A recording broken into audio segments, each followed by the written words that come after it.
today here in front of the University of Arkansas campus, my old news. I'm standing in front of the sculpture of Courage to Lead by Dennis Haskell. It was sculpted in 1993 and it's made entirely of bronze. The sculpture depicts two Native Americans in the ritual of shooting an arrow into the sky in order to show their bravery and non-fear of death. This sculpture was made to honor the Native American men, women, and children affected by the harsh Trail of Tears march to the Indian reservations in Oklahoma that passed through the University of Arkansas campus near where the statue is located.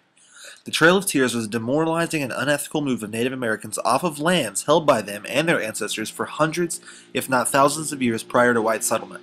It was a dark time in our nation's history as greed and selfishness led us to dislocate the land's rightful inhabitants and to demonize the Native Americans as horrible and less than human characters. This early racism was felt even in our home state of Arkansas as the trail passes through it. This is why the sculpture is so important to the area. It is to honor the men, women, and children of the Native American people that were desecrated years before. This statue is cast of bronze, using the foundry process of casting the artist's original design in some other material, wax, wood, or something else, and then creating a rubber mold from that first piece.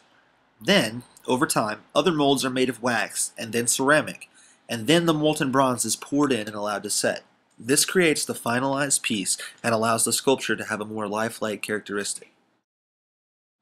Courage to Lead uses an emphasis on realism and organic nature of art and the way it depicts two Native Americans participating in a ritual of shooting an arrow directly into the sky above and holding still to await the arrow's return, confident in their spiritual protection. The style used is one that shows the natural feature of the two Indians, describing their bodies by emphasizing their muscles, the bow and arrows, and the expression on their face. The art piece seems to be a part of the base on which it sits as the Native Americans rise up out of the piece to shoot their arrow towards the sky. This art piece shows remnants of classical styles. It shows the bodies of the Native Americans in detailed anatomical sense, but this piece also uses Baroque style as the emphasis is more on the action of the arrows being shot into the air. Courage to Lead is also a romantic sculpture in the way it depicts the two Native Americans. The Native Americans are shown in a graceful, serene pose, even though they face possible death at the tip of an arrow. This is a direct reference to romanticized themes. The sculptor of this piece, Dennis Haskell, is a member of the National Sculptors Guild and is a self-employed sculptor currently residing in Loveland, Colorado. The piece Courage to Lead, designed for the University of Arkansas, is a one-of-a-kind piece as are all of Haskell's works. Haskell's specialties are in Native American art, and he himself was born a member of the Potawatomi Nation.